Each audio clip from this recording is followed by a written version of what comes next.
Good afternoon. Tomorrow, the Senate Judiciary Committee will vote on the nomination of Charles Pickering to serve on the United States Court of Appeals for the Fifth Circuit. Judge Pickering is a respected and well-qualified nominee who was unanimously confirmed 12 years ago to the district bench. His nomination deserves a full vote, a vote in the full Senate. I strongly urge his confirmation. While tomorrow's vote is about one man, a much larger principle is also at stake. Under our Constitution, the President has the right and responsibility to nominate qualified judges, and the legislative branch has the responsibility to vote on them in a fair and timely manner. This process determines the quality of justice in America, and it demands that both the President and Senate act with care and integrity, with wisdom and deep respect for the Constitution. Unfortunately, we are seeing a disturbing pattern where too often judicial confirmations are being turned into ideological battles that delay justice and hurt our democracy. We now face a situation in which a handful of United States senators on one committee have made it clear that they will block nominees, even highly qualified, well-respected nominees, who do not share the senator's view of the bench, of the federal courts. They seek to undermine the nominations of candidates who agree with my philosophy that judges should interpret the law, not try to make law from the bench. And because these senators fear the outcome of a fair vote in the full Senate, they are using tactics of delay. As a result, America is facing a vacancy crisis in the federal judiciary. Working with both Republicans and Democrats, I have nominated 92 highly qualified, highly respected individuals to serve as federal judges. These are men and women who will respect and follow the law. Yet the Senate has confirmed only 40 of these 92 nominees, and only 7 of the 29 nominees to the circuit courts, the courts of last resort in a vast majority of cases. This is unacceptable. It is a bad record for the Senate. The Senate has an obligation to provide fair hearings and prompt votes to all nominees, no matter who controls the Senate or who controls the White House. By failing to allow full Senate votes on judicial nominees, a few senators are standing in the way of justice. This is wrong, and the American people deserve better. I will now be glad to answer a few questions, starting with Fournier. You are Fournier, aren't you? So, looking at my chart here. Yes. The Pentagon's calling for the development of low-yield nuclear weapons that could be used against China, Iran, Iraq, Libya, North Korea, Russia, and Syria. Can you explain why the United States is considering this new policy and how it might figure into the war on terrorism? I presume you're referring to the nuclear review that was recently in the press? Well, first of all, the nuclear review is not new. It's gone on for previous administrations. Secondly, the reason we have a nuclear arsenal that I hope is modern, upgraded, and can work is to deter any attack on America. The reason one has a nuclear arsenal is to serve as a deterrence. Secondly, our administration is committed to reducing the amount of warheads, and we're in consultations now with the Russians on on this matter.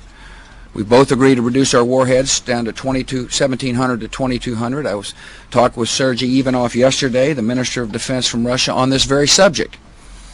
I think one of the interesting points that we need to develop and fully explore is how best to verify what's taking place to make sure that there's confidence in both countries. But I'm committed to reducing the amount of nuclear weaponry and reducing the number of nuclear warheads. I think it's the right policy for America, and I know we can continue to do so and still keep a deterrence. Why a policy that might go after a country like Libya or Syria? Well, first of all, we've got all options on the table because we want to make it very clear to nations that you will not threaten the United States or use weapons of mass destruction against us. or our allies or friends. Steve.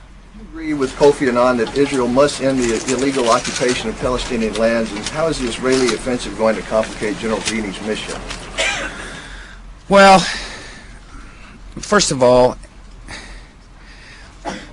it is important to create conditions for peace in the Middle East.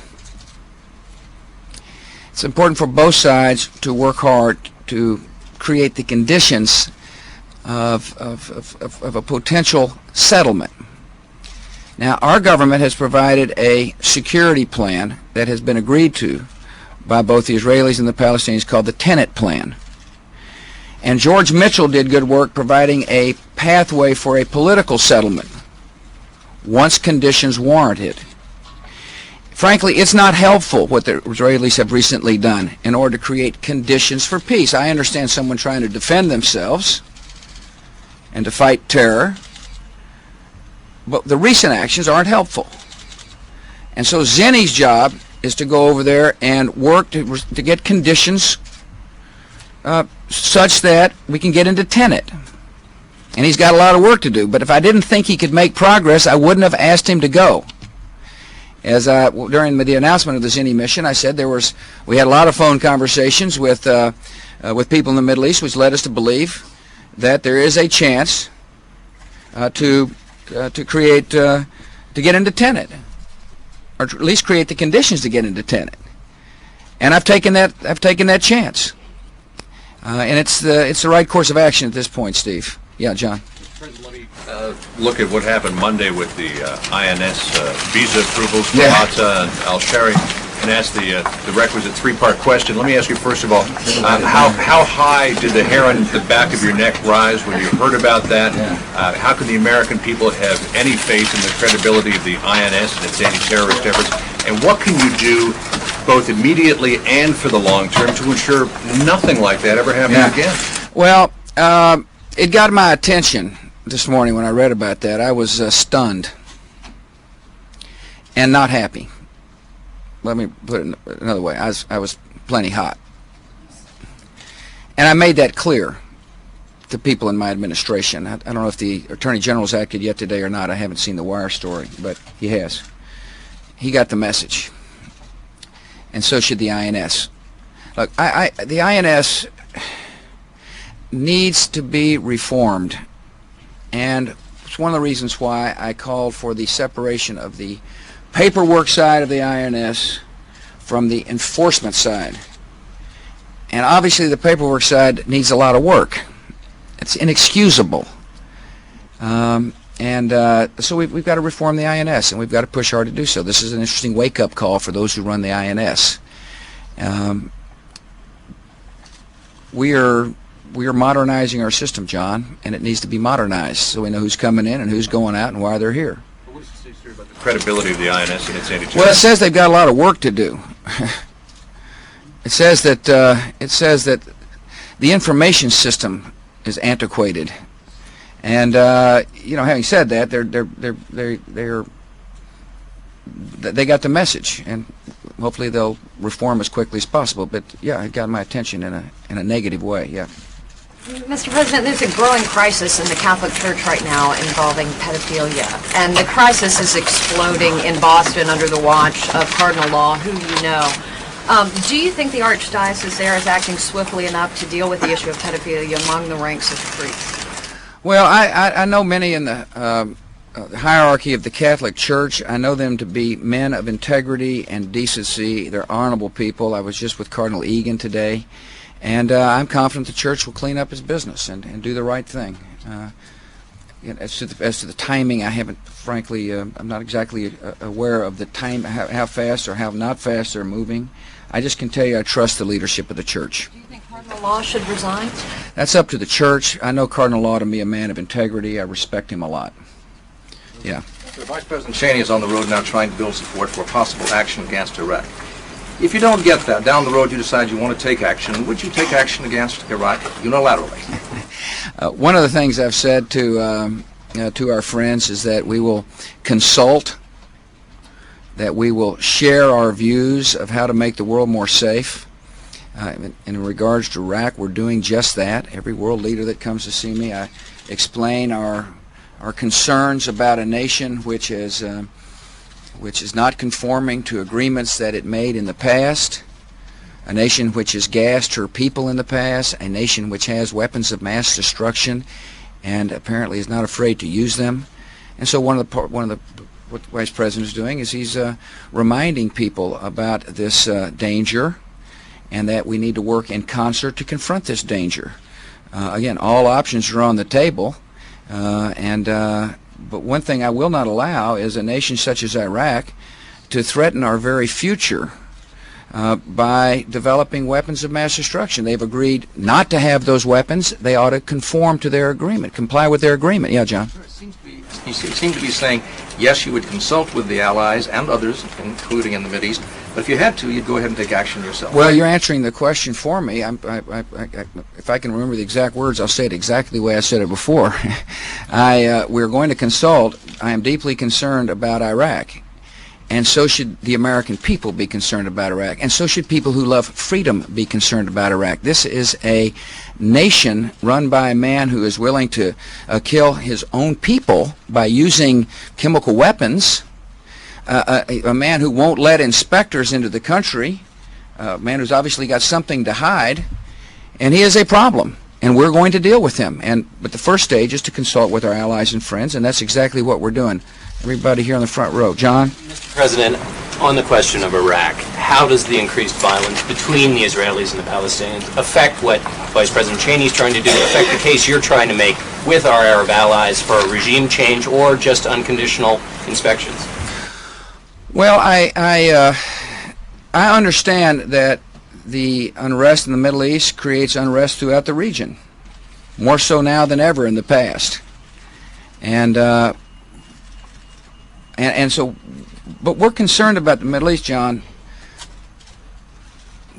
because it's affecting the lives of Palestinians and our friends the Israelis. I mean, it's a terrible period of time when a lot of people are losing their lives, needlessly losing life.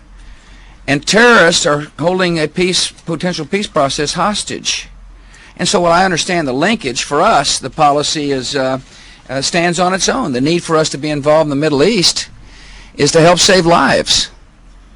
And we're going to stay involved in the Middle East and at the same time continue to talk about Iraq and Iran and other nations and continue to wage a war on terror, which is exactly what we're doing. I want to reiterate what I said the other day. Our policy is to deny sanctuary to terrorists any place in the world, and we will be very actively in doing that. But on the question of the Palestinians, Sharon has said that he shares your concern for those not involved in terror. Do you still think that's the case?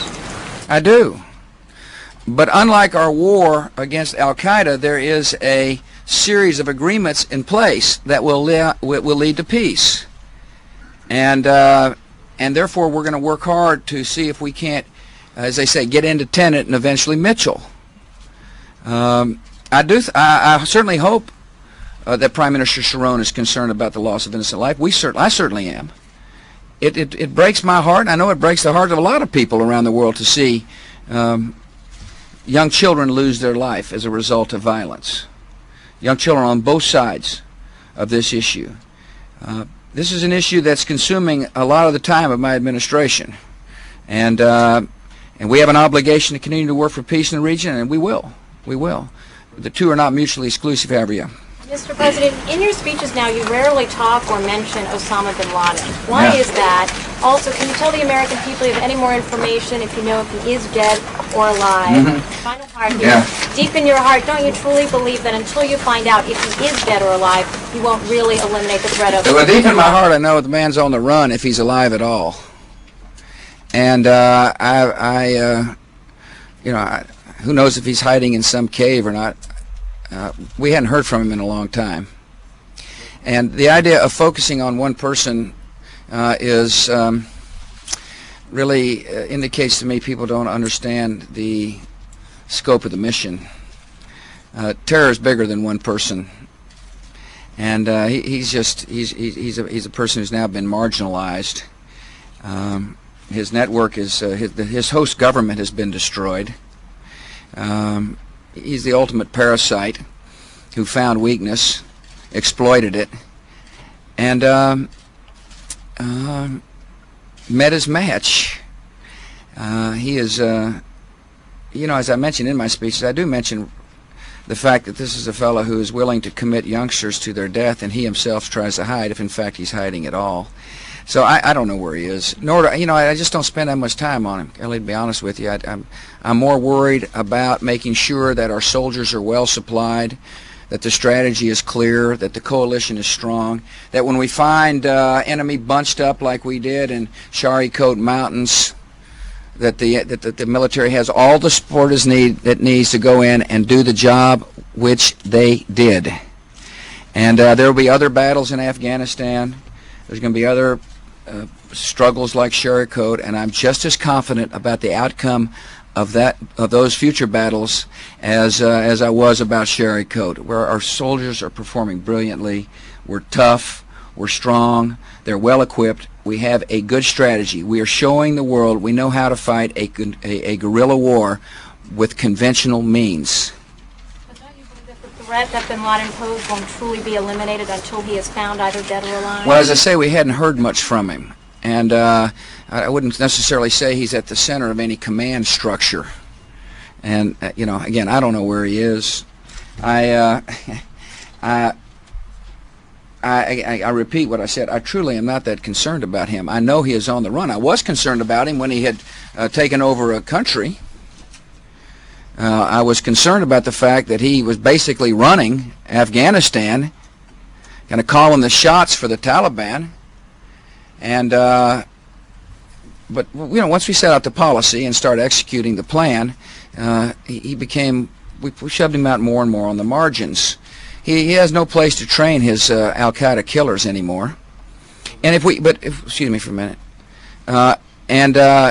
If we find a training camp, we'll take care of it. Either we will or our friends will. That's one of the things.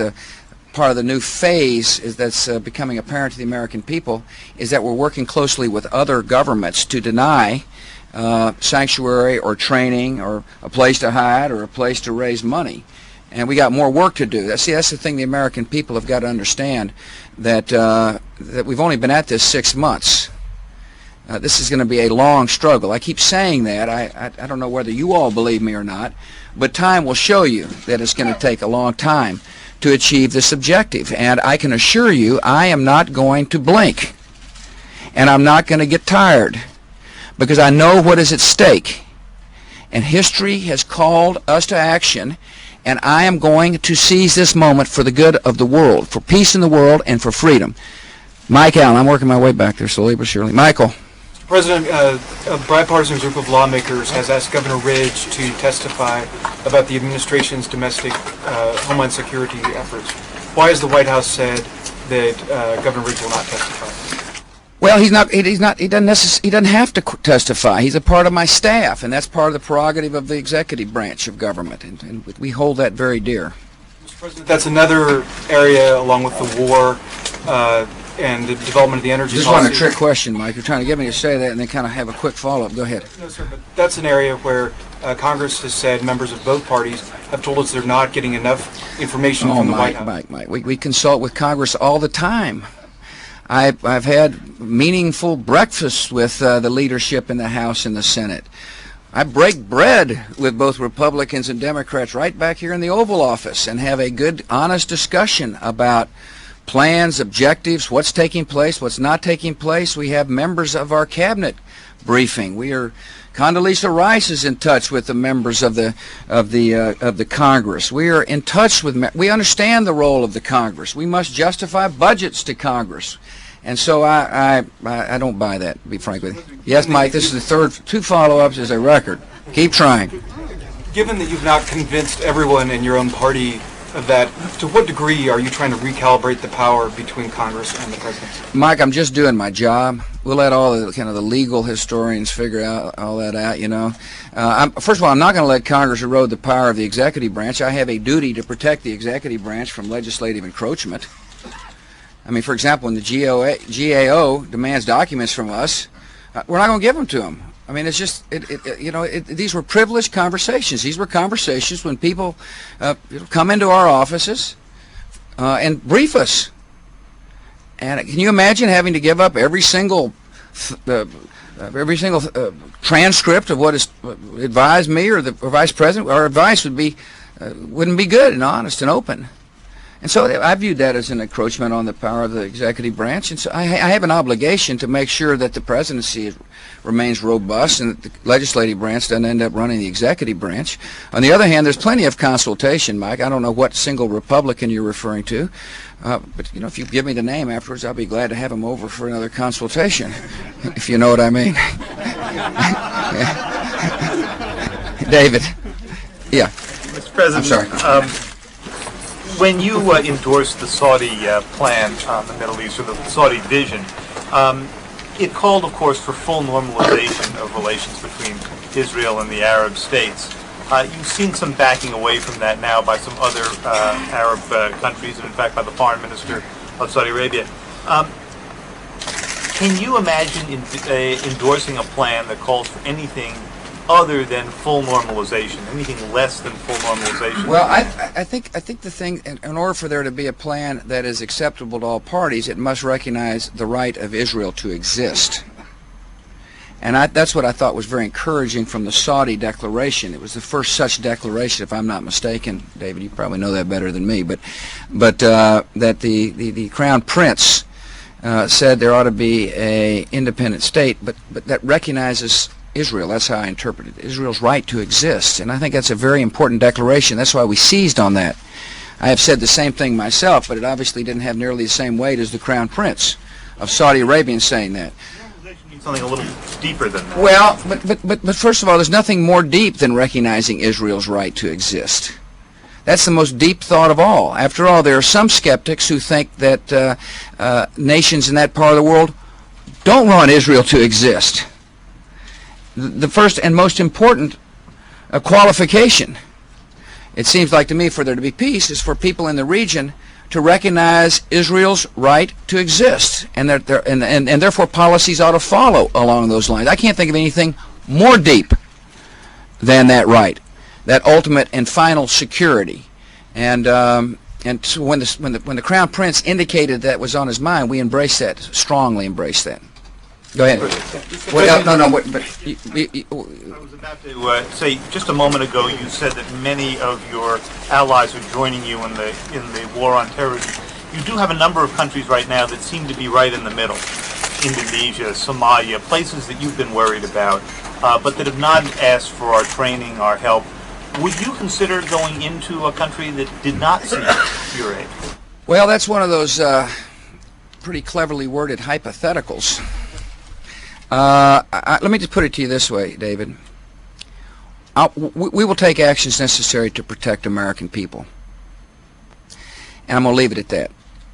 It's a good question, however. Yes. Mr. President, back to nuclear issues. The Russian defense minister expressed a hope today that agreements on the new strategic framework could be signed by the time of your visit next May in Moscow. Is it realistic?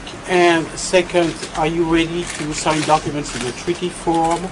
And so have you made progress on the issue of destroying versus storing nuclear warheads? Well, I share the minister's optimism that we can get something done by May. I'd like to sign a document in Russia when I'm there. I think it'd be a good thing. And therefore, we've got to make sure that those who are interested in making sure that the Cold War relationship continues on are kind of pushed in the background.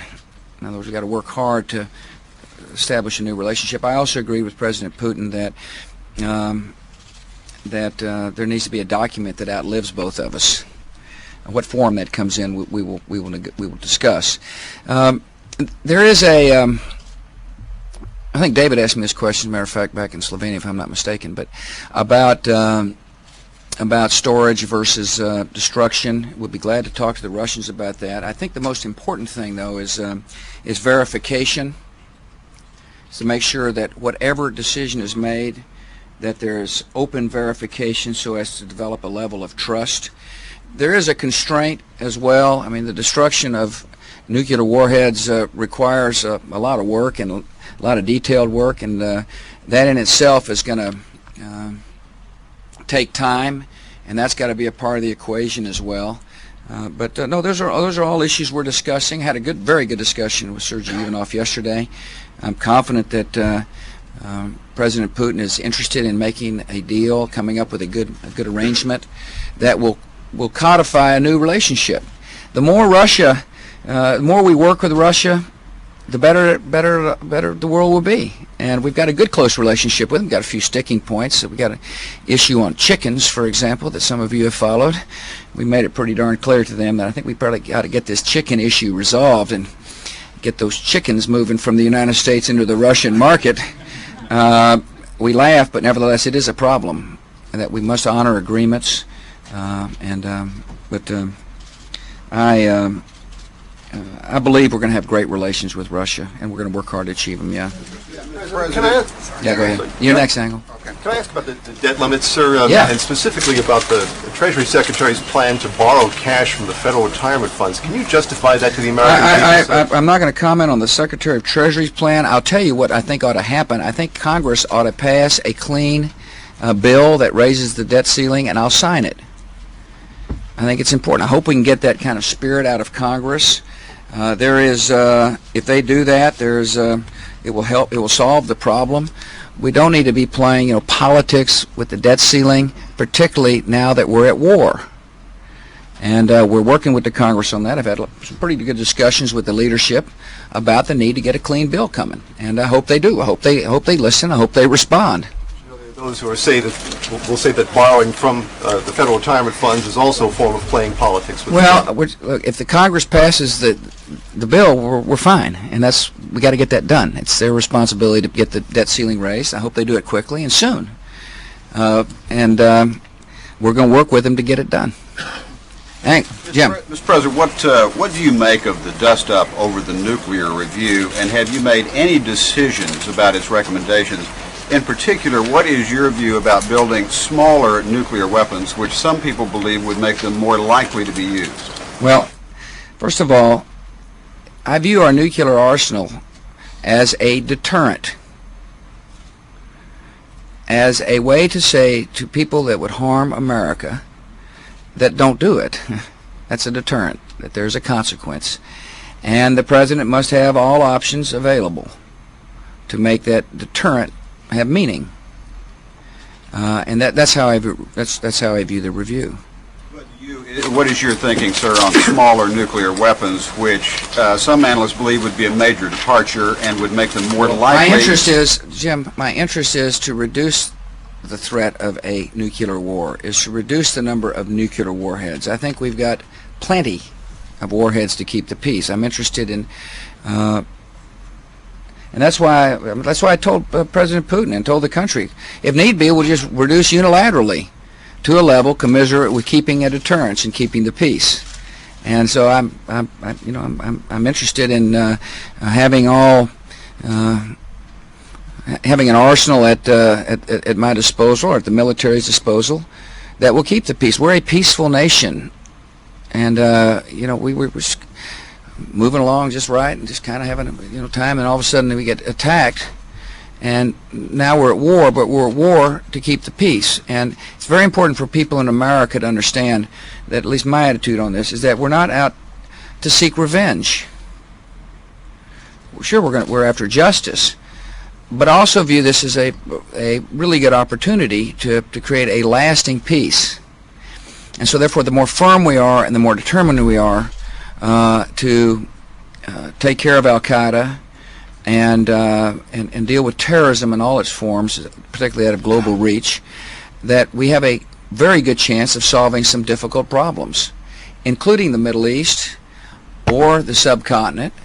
And but it's going to require a resolve and firmness from the United States of America. One of the things I've learned in my discussions, and at least listening to the echo chamber out there in the world, is that if the United States were to waver, some in the world would take a nap when it comes to the war on terror, and we're just not going to let them do that.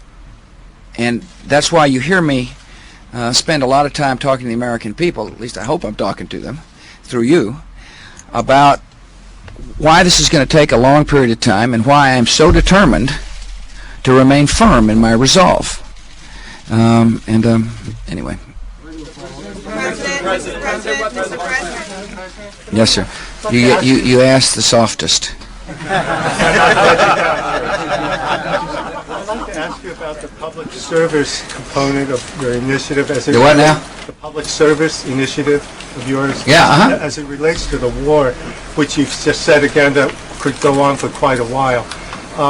As we all know, 18-year-old men in this country, when they turn 18, they're required to register with the draft, which is now dormant but could be activated again. Yeah. At this time, and we're looking at a sort of an unlimited situation with this war, should the country expect the same of women in this country?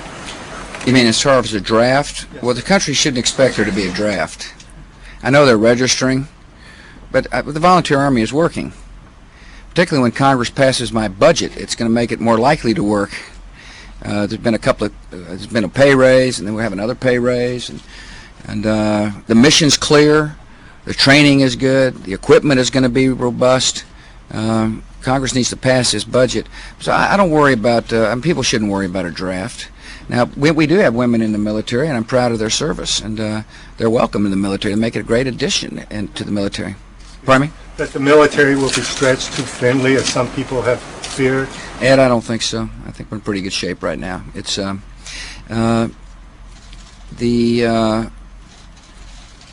there's no question we have obligations around the world, which we will keep. As you went to, did you go to Korea with us? Yeah. Well, there's a major obligation there of 37,000 troops. It's an obligation that is an important obligation, one that I know is important, and we will keep that obligation. But we've got ample manpower to meet our needs. Plus, we've got a vast coalition of nations willing to lend their own manpower to the war. And as I mentioned the other day in my speech there on the South Lawn, there's 17 nations are involved in this first theater in Afghanistan, and we had Canadians and Danish and Germans and Australians.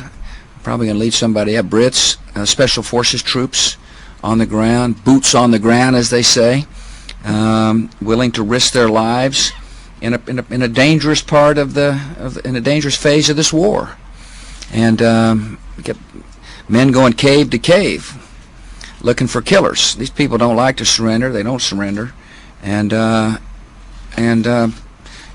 we've been able to count on foreign troops to help us, and so. Ed, I think we're in good shape. I really do. And if not, I'll address the nation, but I don't see any need to right now. Monday? Can you take one on Mexico? Si. You are going to my country next week. Es la verdad. Besides what President Fox presented to you last year, you haven't acted in favor of the Mexican proposal by the President of Mexico. You haven't presented anything to Congress. Excuse me for a second. What proposal are you talking about? The one that President Fox made to you. I don't mean to interrupt you. The regularization of the Mexican immigration issue. Yes, the immigration issue. Okay. So when are you going to present any concrete steps in that direction for Mexico? Well, first of all, we are working closely with Mexico. We've had many of our administration officials down there. Tom Riz just came back. He had a very good dialogue with President Fox. John Ashcroft has been very much involved with the Mexican government. We have had a wide-ranging discussions as to how to make the border work better, how to make the border more secure for both countries. We've had a really good dialogue. Some of what needs to be done didn't require law. Now, I'm glad you brought that up. We just got 245I passed in the House of Representatives. Hopefully that'll come out of the Senate quickly. That's a step toward, that's a good reform. It's one that I support. I also cautioned President Fox at the time that there will be no blanket amnesty in America. I don't think the will of the American people is for blanket amnesty. I think he understands that. And so therefore the thing we've got to do is figure out how to make sure willing employers are able to match up with willing employees. And so we'll work. We're making progress. 245I is good progress, yeah.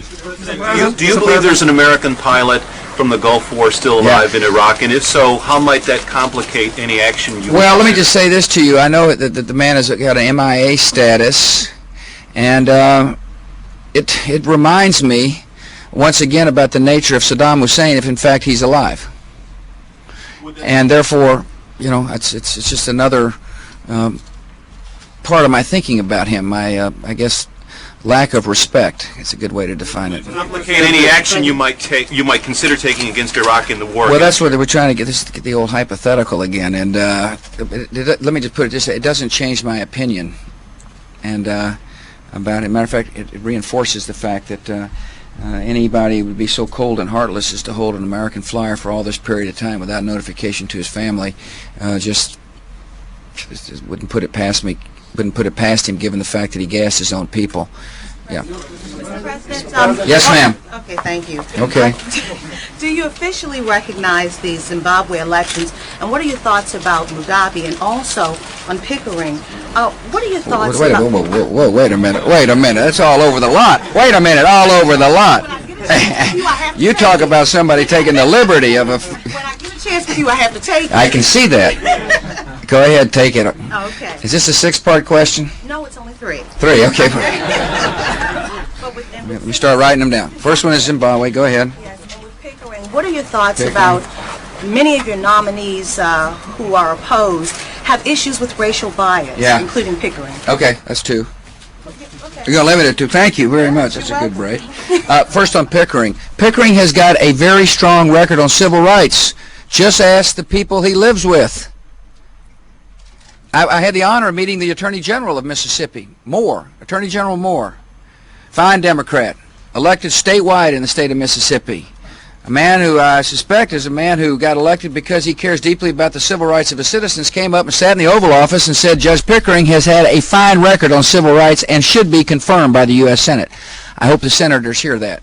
I hope they listen to Moore, or Al Gore's brother-in-law, or the former governor of Mississippi, Winters. Zimbabwe, we do not recognize the outcome of the election because we think it's flawed, and we are dealing with our friends to figure out how to deal with this flawed election. Well, we're dealing with our friends right now to figure out how to deal with it. The House is voting on class action. Last week, sir, you... Super stretch, little stretch, regular stretch. Okay. Thank you, Stretch.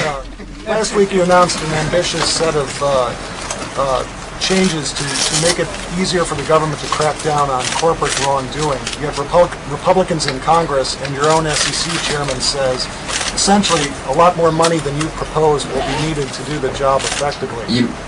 Yeah.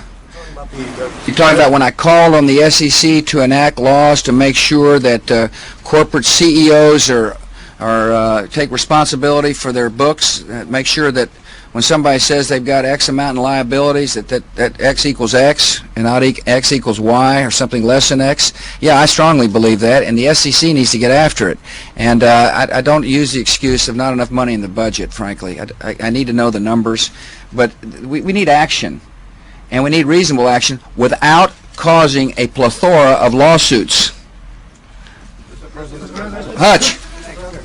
I wanted to ask about the second phase of the war. Yeah. As a member of the Vietnam generation, do you worry as you send these military advisors all over the world, typically to chaotic places, that they may get involved in direct conflict and the situation could escalate? And are you prepared to do that? Interesting question. Let me tell you something. I believe this war is more akin to World War II than it is to Vietnam. This is a war in which we fight for the liberties and freedom of our country. Secondly, I understand there's going to be loss of life, and that people are going to, and the reason I bring that up is because for a while, at least for a period, it seemed to be that, the definition of success in war was nobody lost their life. Nobody grieves harder than I do when we lose a life. I feel responsible for sending the troops into harm's way. It breaks my heart when I see a mom sitting on the front row of a speech and she's weeping, openly weeping, for the loss of her son. I'm not very good about concealing my emotions, but I strongly believe we're doing the right thing. And Hutch, the idea of denying sanctuary is vital to protect America.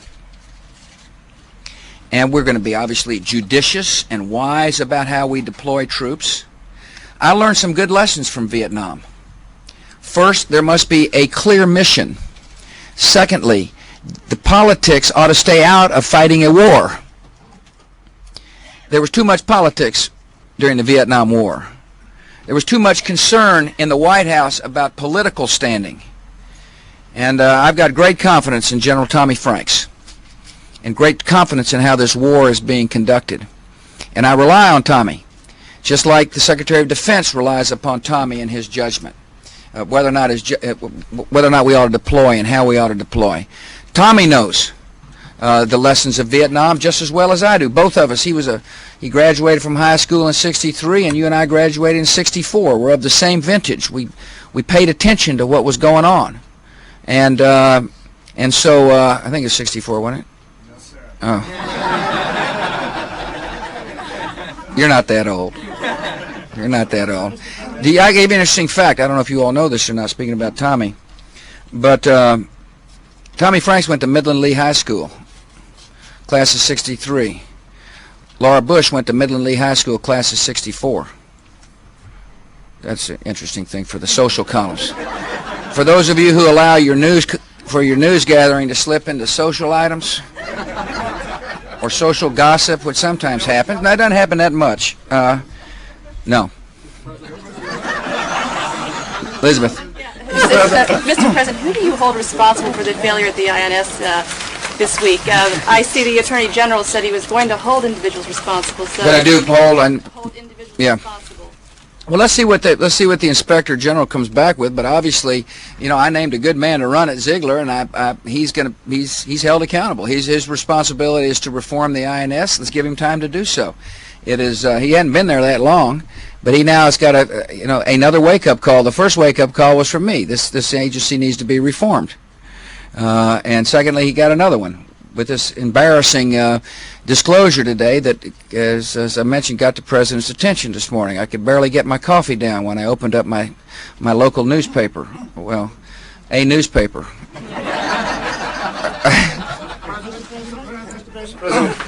Back on the Middle East, sir, can you tell us what was behind the timing of pursuing a UN resolution at this point regarding a future Palestinian state? Well, there was sometimes these resolutions just get a life of their own. And sometimes we have to veto them, and sometimes we can help the message.